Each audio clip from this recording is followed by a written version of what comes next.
செம்மையாக போர் அடிக்குது. யாரும் இந்த பக்கமே காணும். ஆ, அந்த ஒருத்தன் வரான். ஏய் நில்றா, தலை இங்கே உட்காந்துருக்க, நீ பாட்டுக்கு போகிற. ஐயோ இவனா? சொல்லுங்கண்ணா. இங்கே வா, எனக்கு போர் அடிக்குது, ஏதாவது கதை சொல்லு. அண்ணா டைம் ஆச்சுண்ணா, அம்மா தேடுவாங்க. என்ன பயம் விட்டு போச்சா? ஒரே ஒரு ஜோக் சொல்லிட்டு கிளம்பு. ஒரு ஊரில் ஒரு குண்டு பையன் இருந்தானா.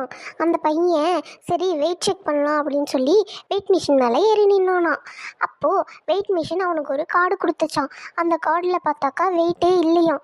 சரி திருப்பி பார்ப்போன்னு திருப்பி பார்த்தாக்கா, ஏண்டா ஒரு ஆள் ஏறி நிற்க சொன்னால் ஊரே ஏறி நிற்கிறீங்க அப்படின்னு சொல்லி அதில் இருந்துச்சான். ஒரே காமெடி. அந்த மிஷினே அவனை பார்த்து கிண்டல் பண்ணுற அளவுக்கு அவன் குண்டாக இருந்திருக்கான். இது பழைய ஜோக்கு. சரி பரவாயில்ல, மேலே சொல்லு. அப்போ தான் ஒரு நோட்டீஸ் ஒன்று பார்த்தானா. ஒரு வெயிட் லாஸ் சென்டர் அங்கே புதுசாக ஓப்பன் பண்ணியிருக்காங்கன்னு. சரி அங்கே போய் நம்ம குறைச்சிப்போன்னு சொல்லிட்டு அந்த வெயிட் லாஸ் சென்டருக்கு போனானா.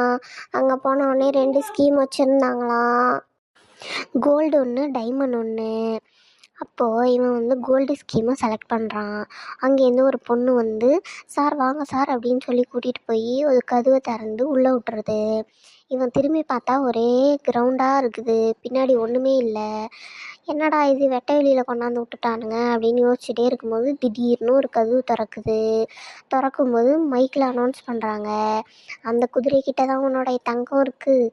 அந்த குதிரையை பிடிச்சி நீ தங்கத்தை எடுத்துட்டனா அதில் இருக்கிற தங்கம் ஃபுல்லாக உனக்கு தான் அப்படின்னு சொல்கிறாங்க. நம்மளும் சரி ட்ரை பண்ணி பார்ப்போம் அப்படின்னு சொல்லிட்டு அந்த குதிரை பின்னாடியே ஓடுறான். ஒரு 1/2 மணி நேரத்தில் அந்த குதிரையும் பிடிச்சி தங்கத்தையும் எடுத்துகிட்டு வெளியில் வரும்போது எல்லாரும் சொல்கிறாங்க, அந்த தங்கம் ஃபுல்லாக உனக்கு தான்ப்பா, எடுத்துக்கோப்பா அப்படின்னு சொல்கிறாங்க. அப்போ தான் இவன் மண்டையில் ஒரு பல்பு எரிஞ்சுது. என்னடா நம்ம கோல்டு செலக்ட் பண்ணதுனால கோல்டு கிடச்சிது, டைமண்ட் செலக்ட் பண்ணியிருந்தால் நம்மளுக்கு டைமண்ட் கிடச்சிருக்குமே அப்படின்னு யோசிச்சுட்டு, எப்பா அந்த தங்கத்தெல்லாம் நீங்களே வச்சுக்கோங்க, எனக்கு டைமண்ட் ஸ்கீமை நான் செலக்ட் பண்ணிக்கிறேன் அப்படின்னு சொல்கிறானா.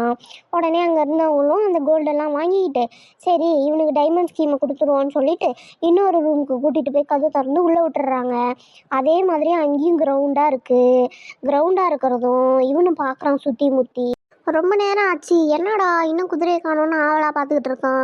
அப்போ தான் மைக்கில் அலௌன்ஸ் பண்ணுறாங்க, இப்போ ஒரு சிங்கம் வரப்போகுது, அதில் தான் உன்னுடைய வைரம் இருக்குது, எப்படியாவது எடுத்துக்கப்பா அப்படின்னு சொல்லி கத்துறாங்க. ஐயோ அப்படின்னு அவன் திரும்பி பார்த்தா ஒரு சிங்கத்தை அவுத்து விட்டுட்டானுங்க. இவனும் தலை தெளிக்க ஓடுறான், அங்கே ஏறுறான் இங்கே ஏறுறான், கேட்டில் ஏறுறான், காம்பவுண்ட் சேர் மேலே ஏறுறான். அதுக்கப்புறம் தான் சொல்கிறான், ஐயோ கட்டின காசெல்லாம் நீங்களே வச்சுக்கோங்க, எனக்கு தங்கமும் வேணாம் வைரமும் வேணாம், ஆளை விடுங்கடா சாமி அப்படின்னு சொல்கிறான். அப்போ தான் இன்னொரு பாதை ஒன்று திறக்குது. குடுன்னு அந்த பாதை வழியாக வெளியில் ஓடி போயிட்டான். முதல்ல தங்கத்தை ஜெயித்தப்பவே ஓடி இருக்கணும். இவன் வைரம் வேணும்னு பேராசைப்பட்டதுனால இந்நேரம் உசுரே போயிருக்கும். எப்படியோ தப்பிச்சிட்டான். எனக்கு சிரிப்பு வரல. ஸ்கூல்ல சிரிச்சோம், ஏன் உங்களுக்கு சிரிப்பே வர மாட்டேங்குது?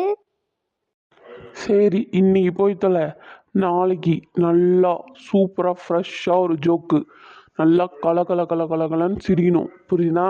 அந்த மாதிரி சொல்கிற. இவன் தான் கஜினி ஆச்சே, சொன்னால் எல்லாத்தையும் மறந்துருப்பான், அதனால சொன்ன ஜோக்கியை சொல்லலாம்னு நினச்ச மண்டையை திருவி விட்டுருவேன். சரிங்கண்ணா, நான் நாளைக்கு வரேன்.